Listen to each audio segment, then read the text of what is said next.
देखिए, simple Heights and distances के question.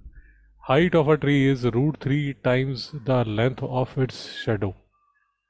ये सारे क्वेश्चन में यार आप मान के चलेंगे कि जो ट्री है वो परपेंडिकुलर टू द ग्राउंड है। आप ये नहीं सोचेंगे टेढ़ा मेढ़ा बात कर रहा हूँ। ये ट्री होगा, ये इसकी शेडो होगी।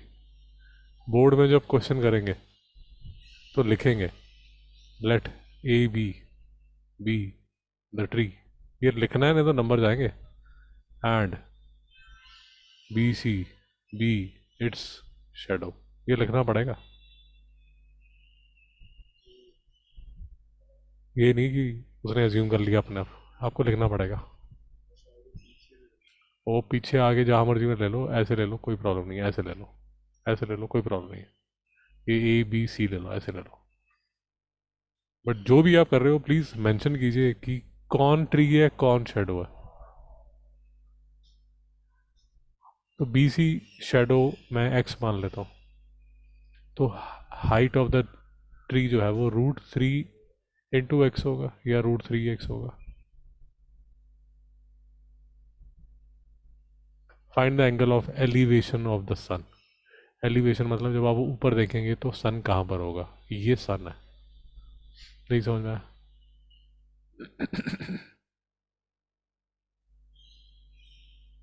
ज़्यादा पेट में दर्द हो रहा है तो ऐसे देख लो।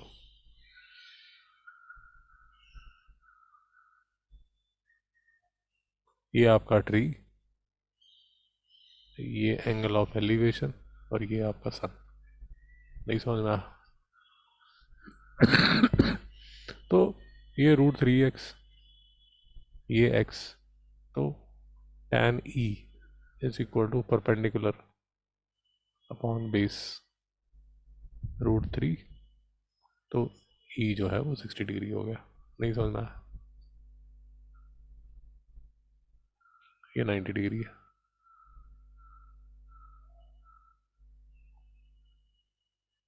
दूसरा क्वेश्चन देख लीजिए। Angle of elevation of top of a tower from a point on a ground 160 degree meter from the foot is found to be 60 degrees. Find the height of the tower. ठीक है, लेकिन फिर से लिखना पड़ेगा। AB tower है, मैं यहाँ C पे खड़ा हूँ, तो फिर से tan 60 degree is equal to perpendicular upon base. So perpendicular is equal to tan 60 into 160 degree. Solve करेंगे आंसर आ जाएगा। नहीं समझ में आया? Question number 5th। Kite is attached to a string. Length of the string. Find the height when the height was 60 meter and string makes with the ground. तो ये आपकी काइट है, तो आप लिखेंगे point A is my kite. ये मेरी string है, AB मेरी स्ट्रिंग है। Find the length of the string, AB मेरी लेंथ है। When the height of the kite is 60 metre, ये 60 मीटर है, and string makes 30 degree with the ground. तो अब आपको ये निकालना है, AB आपकी स्ट्रिंग है, तो अकल होनी चाहिए। Sine 30 degree is equal to perpendicular मतलब 60 अपॉन हाइपोटेन्यूज AB। तो AB किसके इक्वल होगा, 60 अपॉन साइन 30। वैल्यू डालिए, आंसर निकालिए। नहीं समझ में आया?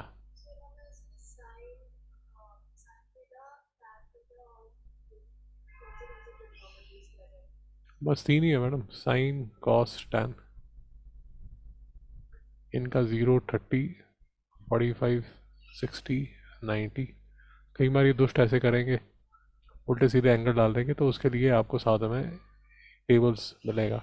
जैसे ये 28 डिग्री लिखा हुआ है, 13 डिग्री लिखा हुआ है, तो टेबल्स मिलता है आपकी बुक के एंड में, टेबल्स है, उसमें आप देख सकते हैं। ICSE की बुक में लास्ट में टेबल्स हैं, तो जैसे tan डिग्री आप उसमें चेक कर सकते हैं कि tan 30 डिग्री की वैल्यू क्या है। उसी तरह एग्जाम में भी आपको टेबल्स बनेंगे, उसमें tan 30 डिग्री आप चेक करके उसमें वैल्यू डाल सकते हैं। बहुत मुश्किल है, बेसिक क्वेश्चंस कर रहे हैं। Boy 1.6 metre tall is 20 metre from the tower observes an angle of elevation of top to be 45 degree 60 degree, find the height of the tower in each case. तो मतलब एक बार केस ऐसा बनेगा जिसमें ये 45 डिग्री है और 20 मीटर, सॉरी, इसमें जो फोटो बनेगी ये 1.6 मीटर टॉल है बॉय, और ऐसे करके देख रहा है सामने। नहीं समझ में आया? विनीत बाबू बोलिए।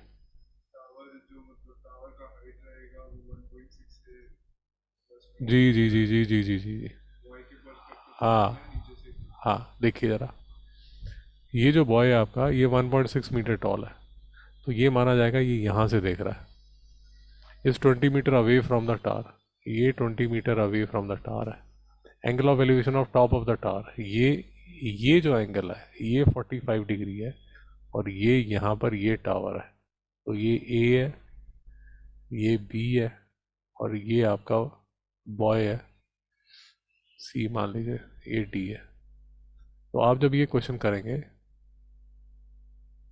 तो ये 20 मीटर है, तो ये भी 20 मीटर होगा, तो यहाँ से लेके यहाँ तक ये तो 1.5, ये तो 1.6 मीटर हो ही जाएगा। आपको निकालना पड़ेगा ये जी। तो tan 45 degree is equal to x मान लीजिए, परपेंडिकुलर अपॉन बेस, तो ए एक्स किसके इक्वल होगा, tan 45 डिग्री इंटू 20। tan 45 1 होता है, तो ए एक्स हो गया 20, तो ये जो है ये 20 है। तो इस केस में जो हाइट ऑफ द टावर है वो 20 प्लस 1.6 होगा, 20 प्लस 1.6 कितना, 21.6 मीटर्स। नहीं समझ में आया भाई? डाउट है मैडम, डाउट है आपको? तो ये हैं बिल्कुल एलिमेंट्री क्वेश्चंस। अब एलिमेंट्री क्वेश्चंस तो एग्जाम में नहीं आते, बट इससे हमें थोड़ा कॉन्फिडेंस बिल्ड हो जाता है, इससे थोड़ा कॉन्फिडेंस बिल्ड हो जाता है।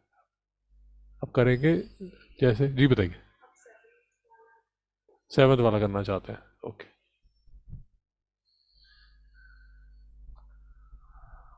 Angle of elevation,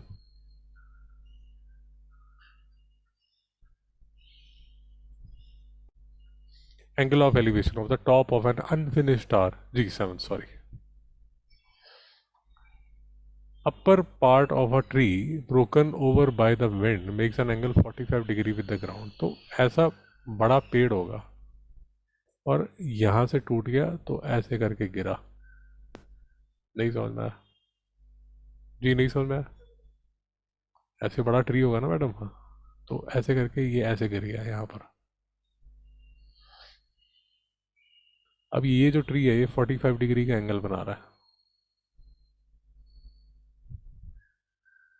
the distance from the root to the point from the where is 15 metre. तो ये जो डिस्टेंस है मैडम ये 15 मीटर है। What was the height of the tree before it was broken. तो बेसिकली आपको ये निकालेंगे आप, क्योंकि ये जो है यही इसके इक्वल होगा। तो cos 45 degree is equal to base upon hypotenuse. क्यों? क्योंकि आप हाइपोटेन्यूज निकालना चाहते हैं। नहीं समझ में आया मैडम? तो हाइपोटेन्यूज किसके इक्वल होगा, 15 अपॉन cos 45। cos 45 1/√2 मतलब 15√2 हाइपोटेन्यूज। तो ये हाइपोटेन्यूज 15√2 है। नहीं समझ आया मैडम? ये 15√2 है। फिर आपको निकालना पड़ेगा ये, फिर आपको निकालना पड़ेगा ये भी निकलेगा साइन से। तो sine 45 degree is equal to perpendicular, चलिए tan से निकाल लीजिए, एक ही बात है, tan 45 निकाल लीजिए,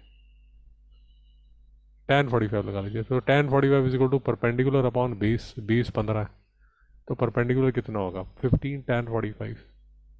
tan 45 1 होता है, तो ये 15 है, ये 15 है, ये 15√2 है, ऐड करेंगे 15 प्लस √2 मीटर्स। नहीं समझ में आया? ये एलिमेंट्री क्वेश्चंस है। अब गाड़ी को आपको गियर 2 में डालना पड़ेगा। अब ये क्वेश्चंस कीजिए खुद से। Question number 1, question number 6। दिमाग क्वेश्चन नंबर 6 मत कीजिए, फिर वो 22 47 का चक्कर हो जाएगा। पहले क्वेश्चन नंबर 1 कर लीजिए और क्वेश्चन नंबर 2 कर लीजिए, ये ठीक है।